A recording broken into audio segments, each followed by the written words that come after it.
What's up, peeps? Welcome back to another 5 Questions with Frank. And today, I have the founder of NoDegree.com, Jonaed Iqbal. Thanks for being on, dude. Hey, what's up, Frank? I had to wear my tee. All right, usually good. I go to meetings and it's like, I'm the one in the t-shirt, so it's good to be next to you. I love it, man. I love it. So, quick little backdrop. Met through LinkedIn, met in person at an event called LinkedIn Global. And today he's up at my office. We just had some lunch, kind of broke bread, got to know each other. And here we are doing 5 questions. So you guys are going to enjoy this. I hope you enjoy it as much as I do. And we're going to get right into it and just give us a little glimpse into what it's like to be you and what every day looks like for you, and a little personal backdrop for whoever might be checking in. So that's a bad question, and I'll tell you why it's a bad question, because every day is really different. I would say a better question is like, what's a week look like for you? Because I really try to spread out, because sometimes my Monday turns into a Wednesday and my Sunday's a Tuesday, just because of how it works. Sometimes I'll take a different day off.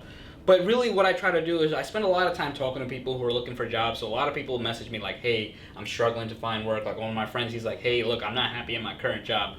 So what are the next steps? Because the thing is, since I'm working with so many people on hiring, I understand a lot of things that they don't. They only may switch jobs every few years. So when they get into it, they're like, oh, I gotta learn how to interview, I gotta learn how to this, or how things change. So I focus a lot on that. I spend a lot of time on LinkedIn, because a lot of people who are looking for jobs are on LinkedIn. And then I also spend a lot of time talking to companies, because companies are hiring, so I help them with that process. All right, so basically, no degree is you're helping people without a degree find placement with employers that you're working with. Yeah, and then I also try to convince employers to drop the requirement, because it's like, you work in insurance, and I see some insurance sales roles, they're like must-have degree, but it's like, if you had a guy who could sell you all the insurance in the world, but he doesn't have a degree, you're not going to hire him. So I try to make him see, like, look, does it make sense for this role? And, like, I'm not saying hire someone who has no experience, but if the person has experience and they show you they have the skill sets, why not? Give them an interview, give them a shot. Awesome, good.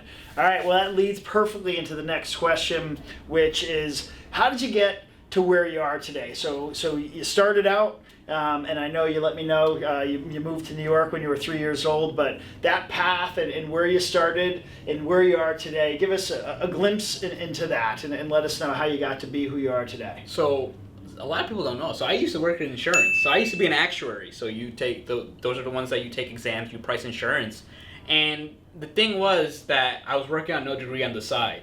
And it's not like I hated my job, but it didn't fuel me, right? I didn't wake up, I was like, hey, I gotta produce a report in Excel, and it's like, my boss is probably not gonna like it, and these PowerPoints, like that didn't drive me. But then when I was helping people on the side, I was helping people find work. Like, now I get messages where it's like, I love what you do. Thank you so much for helping me land that job. Thank you so much for helping me navigate this situation. That's what really drives me. So that I was working on it on the side, and then eventually I was like, look, I could either take these exams, but this is what I want to do. So it's like, I came at, you come at the roads like, what do I do? And it's like, I just jumped. I was like, look, I cashed out my retirement, and now I'm here, and I sort of built a business, and I'm continuously building the business. But I love what I do. I love helping people. I love interacting with. When I can convince an employer to drop that requirement for a certain role, it's like, look, this is why I did it. Yeah, cool. And that is just, you said something perfect, which I want to shed some light on for anyone who's listening in, is that he cashed in his retirement to pursue his dream and to pursue his passion. And we're not telling everyone to go ahead and just empty their bank account, but that's sometimes what it takes. I mean, I've been there myself as an entrepreneur trying to start a company. I put it all on the line. So you have to do what you have to do, not only to follow that passion, to put in the work, and it's going to be a roller coaster of a ride. So just pay attention to what he said he had to do. He left a guaranteed job with great money as an actuary and said, I'm going to go follow really what fulfills me in life. So awesome. I love that share. So with that, kind of someone aspiring to maybe that they're in a position today, they want to leave it, or they don't have a degree and they're just saying, I'm never going to get hired by that prospective employer. What advice would you give to someone who might be watching this or listening to this and saying, I only have a high school diploma, but I can, you've referenced before when we were talking, take apart a car engine and put it back together. Like, I could never do that. I got a degree, but I can't do that. So what advice would you give someone who doesn't have that degree, but has a skill set, and how do they maybe take that next step or get to another level? So what I always tell people is that school isn't the only place to get an education. Some people learn through YouTube. Some people learn through online courses. Some people learn through mentors. no matter which way you learn, there's so many books that you could read. You could read a few books that change your life. So it's like, go out there and learn. Just realize that just because you're not sitting in a classroom in a traditional setting, you're not going to university, doesn't mean you can't learn. That find ways to learn. Like, I have a mentor. I'm pretty sure you have people that you ask for advice. Seek out advice and then figure out, like, you know what, I could take this person's info, I could take this and I could take that, and then kind of combine it and really figure out what you want to do. I think a lot of people, they just have this idea, and I see a lot of people struggle through school. They're told to be a doctor or a lawyer, and they go through the route and then they struggle because they were just told that. So I think figure out what you want to do and then go out there and go at it 200%. Read all the books you can, watch all the videos you can, don't stop, be hungry. Got it. Awesome. And what's one thing, if you could share with everyone checking in, about that you love? So you absolutely love about what you're doing and where you're at, knowing that you spent some time in the kind of corporate world. Now you're doing your own thing. What's one thing you really love? I think when you sort of give someone a different perspective, because a lot of people, especially without degrees, they're seen as less intelligent. They don't feel valued. So when I come in there and I'm telling, you're not dumb, you're not this, you're not unmotivated, you are motivated, and they kind of see that I value them as a person. And I think it really changes them, because the hiring process, you know, looking for a job is brutal, man. You'll get beat up. I'm pretty sure you've been there. Like, you're getting rejected. It's like, look, you get like 5 interviews out of 100. That's good, right? But it's like 95 rejections. It's tough. So I would tell people, like, don't let the process beat you up. You only need one yes, and that's all you need. You can't handle 100 jobs at once. It's like, what do I choose? You only need one job to say yes, and just kind of take that. So don't get beat up by the process, and ask people for help. It's like when I was looking for work, I had people give me mock interviews. I had people give me resume advice. Ask people for help. It just makes the process so much easier. I love that too. Yeah, don't be afraid to raise your hand or use your voice and ask a question. So that's really great advice. On the flip side of that, you know, now we know kind of what you love and what, you know, is really great there, and advice that you would give. What is something that, on the flip side of that, if you could change it, you would? If there's something that you're like, I deal with this, I see it, you know, what is that thing? I think there needs to be more empathy in hiring, because I think I've seen so many people where it's like the first time they looked at the person's resume was when they walked in, and then they're like, wait, I'm not hiring for this role, or I thought I was hiring for this. Like, I was recently talking to someone, and then they were an experienced person, and they came in, they were like, oh, we're doing campus recruiting, and she was like, wait, I'm here, I'm an experienced hire. Like, I'm clearly not out of college. You see my graduation date. And it's like, they didn't take the 3 seconds to look. So it's like, look, even if you take 5 minutes, that's 5 more minutes than pretty much anybody else who's interviewing. And then it's like, look, be a person. You're interviewing a person.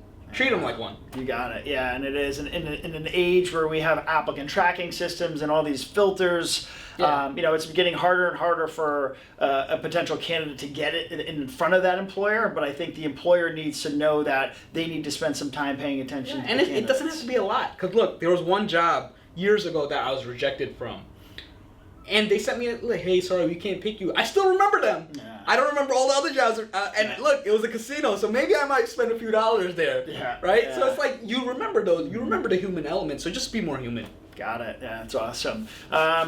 All right, so when we look out on the landscape, you know, knowing where you're at today, and knowing you're like, you went all in and kind of started this NoDegree.com thing to really help folks who don't have degree in the hiring process, and us speaking, you seem very well rounded in the employer side, the employee side, the recruitment side. Where are we going to be in 5-10 years? In 5-10 years, I really want to compete with the likes of Indeed and Craigslist. Because what happens is a lot of people look for jobs on these sites. Craigslist, so you don't know if it's real or not. Indeed, a lot of jobs say must require a degree, and it's so disheartening if you have the skills and it's like, look, they're not going to call me back because I don't have the checklist.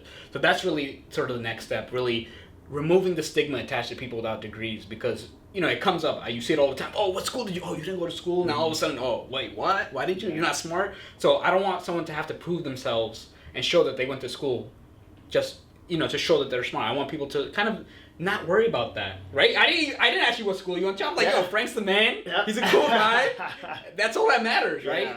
The other stuff Yeah. doesn't matter. It's funny if someone asks like, "Oh, what school did you go to?" And you name a big school. You should show them the receipt too and say, "Yeah, this cost me $250,000 to go to this school." Trust me, I know it personally. I know how expensive those schools are. Yeah, so good. I love that, and I hope one day we do remove that stigma because I feel like it's super important. Even within my own organization, you don't have to have a degree. You got to want to come in and really crush it and learn. So we're willing to train the right people. But all right, so where do people find you? Aside from NoDegree.com, which we know, we're going to make sure you guys visit that and check it out. But they want to find you, they want to connect you, they want to pick your brain, whatever it is, they want to know more about you. Where do they go? So you can find me on LinkedIn. Jonaed, Jonaed. I think I'm the only Jonaed on there. So all right, that's it. You're winning. Yeah, I'm winning right there. I have the No Degree podcast where I interview people without college degrees. So if you know anyone, I kind of share the story so you could kind of follow someone's path and kind of understand how they got to where they are and what advice they would have. And you could email me straight, the letter J, at NoDegree.com. I answer emails. You made it simple. Simple. Awesome. Well, check him out, find him. If you got any questions, please let us know. If you're watching this, drop a comment, and we'll be happy to make sure that we get that answered for you. But thanks so much for being on, dude. Yeah. Thanks so much for hanging out and letting me pick your brain over lunch. It's been awesome, but definitely We'll do this again. You bet. We'll do this again. All right.